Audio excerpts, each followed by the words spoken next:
Mientras saltamos de cabeza a la era digital, hagamos una pausa para pensar en cuánto hemos avanzado. La generación de los años 80 no tenía .com ni tecnología digital. El futuro que imaginaba ha sido transformado por una revolución tecnológica. ¡Cielos! ¿Cuánto hemos cambiado? Bienvenidos a la breve historia del mundo moderno, donde veremos lo bueno y lo malo de un cuarto de siglo de innovaciones. Esto es Inspiraciones de los 80.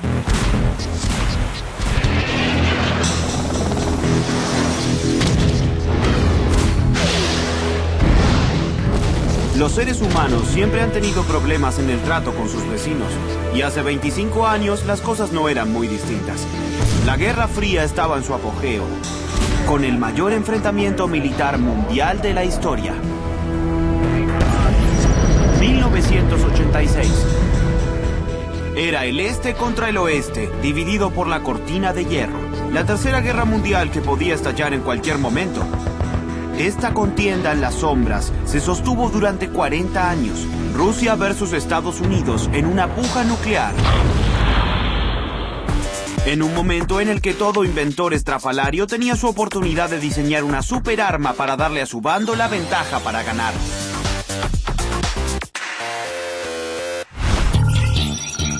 ...1985... ¿Qué podía generar más tensión que una superarma que aprovechaba la electricidad para disparar un trozo de plástico 7 veces más rápido que la velocidad del sonido? ¡Fuego! ¡Fuego!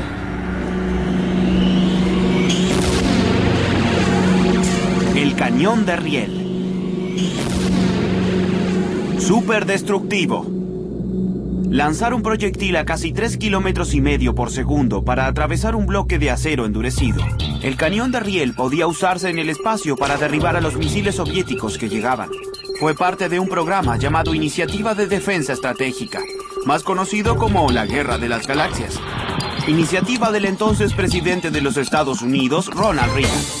What if free people could live secure in the knowledge that their security did not rest upon the threat of instant U.S. retaliation to deter a Soviet attack, that we could intercept and destroy strategic ballistic missiles before they reached our own soil or that of our allies? En comparación, la Guerra de las Galaxias fue más ambicioso que cualquier otro programa en la historia. Se lanzaban rayos láser al espacio desde la Tierra, que luego rebotaban en espejos para atacar a los misiles nucleares. Había un temor real por una destrucción asegurada de ambas partes en los años 80. No se trata de si habrá un enfrentamiento nuclear. La cuestión es cuándo será y no si será. Y hubo formas muy extrañas de enseñarle a la gente a vivir con este miedo y a sobrevivir a una guerra nuclear. Es una bomba, cúbrete. Tony sabe que la bomba puede explotar en cualquier momento del año, de día o de noche. Agáchese y cúbrase. Muy bien, Tony. Ese destello significa actúa rápido. Había anuncios públicos para protegerse en los años 50.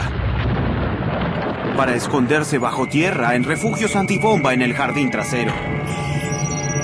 Y por aquí, después de cerrar esta puerta, las habitaciones principales. Y si es difícil abrir y cerrar esta puerta, es porque pesa 1,5 toneladas. Y por aquí pasamos al lugar donde debemos sobrevivir. Bien, ¿qué les parece? Todo el confort de una casa, varios metros bajo tierra. Si no pueden pagar un refugio antibomba a medida, hay muchos volantes de los años 80 sobre versiones para fabricarlo uno mismo. Como esta obra artesanal construida con plástico y madera.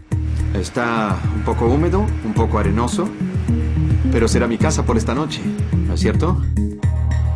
10 horas después, los sobrevivientes de esta casa antibomba emergen.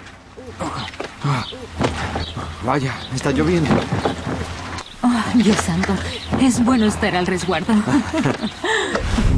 No es que el Congreso de los Estados Unidos estuviera preocupado.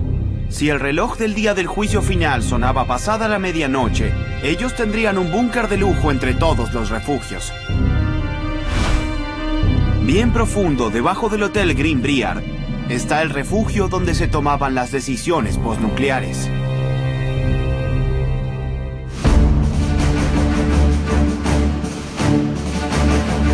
Afortunadamente, la Guerra Fría nunca estalló.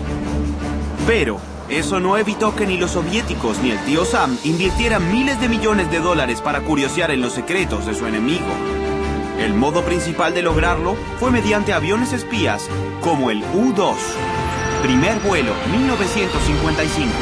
Podía volar a 2.200 metros a una velocidad máxima de unos 800 kilómetros por hora, lanzándose a toda velocidad al territorio soviético para filmar instalaciones militares secretas. Después de que un caza MiG derribó a uno en 1960, los americanos necesitaron algo que pudiera volar más rápido y a más altura. Conozcan al Blackbird. Desde 1966, esta belleza elegante empezó a utilizarse. Podía volar a una velocidad de 4.000 kilómetros por hora a unos 26.000 metros de altura. A pesar de que fue atacado por los soviéticos, ninguno fue derribado. Pudo evitar el radar por su forma furtiva y así tomó innumerables fotografías detrás de la cortina roja. Pero lo que los Estados Unidos realmente querían hace 25 años era un avión que no solo fuera furtivo, sino que también pudiera combatir. Entonces comenzó el desafío tecnológico para crear un avión de combate. Hasta los fabricantes de juguetes se preguntaban qué crearía la Fuerza Aérea con todo tipo de formas extravagantes, mientras los militares trabajaban arduamente y en secreto absoluto. Los teóricos de la conspiración estaban seguros de que los Estados Unidos ya tenían una flota de estos cazas en la infame Área 51. Según algunas teorías, los soviéticos ya tenían una flota de cazas furtivos, lo que nunca se había confirmado. Todo lo concerniente a la existencia de este tipo de programas es considerado altamente confidencial. Confidencial por encima de secreto.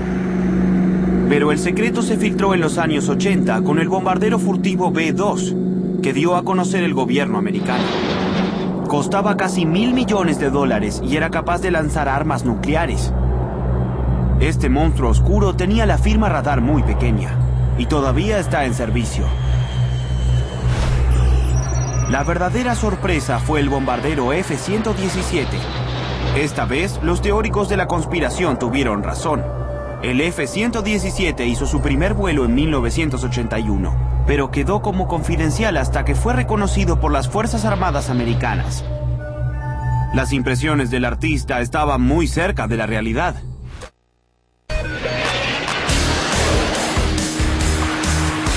Mientras tanto, las demás Fuerzas Armadas del mundo seguían construyendo sorprendentes aviones de combate. El Mirage francés, con comando de voz, o el Harrier británico, que podía mantenerse inmóvil en el aire y aterrizar sobre un gancho que cuelga de una grúa. Nos maravillamos con el Eurocopter Tiger, uno de los primeros helicópteros capaces de hacer el rizo. No suele ser útil en la batalla, pero es muy divertido para la tripulación.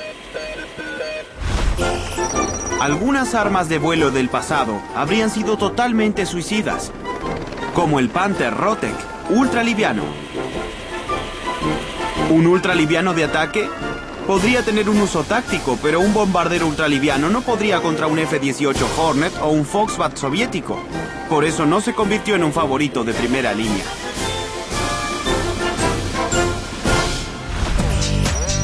Quizás el arma más poderosa que voló en los 80 fue el avión Wasp. Piloteado por un solo hombre, alimentado por un motor turbofan y dirigido inclinándose en la dirección que el soldado quería.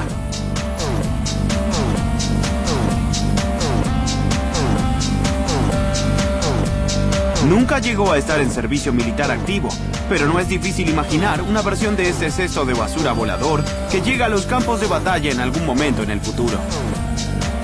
Por cada una de estas armas pueden apostar su vida a que hay una contraarma. Hecho del que los pilotos militares eran muy conscientes. Ellos querían asientos eyectables al estilo James Bond.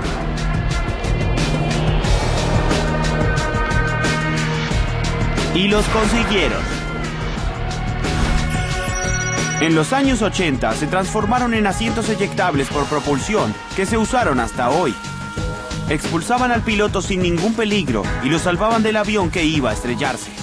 Alguien siempre debe probarlos, aunque por lo general los presentadores televisivos no son los primeros voluntarios. Listo. Despegue.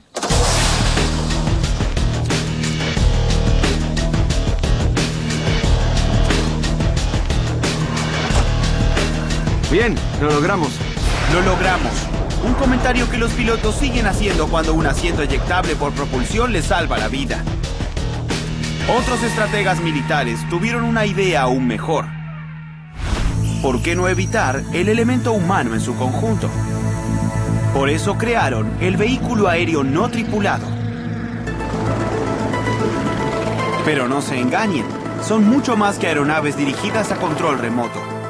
En la actualidad estos vehículos pueden navegar y tomar decisiones elementales, como reconocer un alma perdida en un vasto océano sin un solo humano que lo ayude.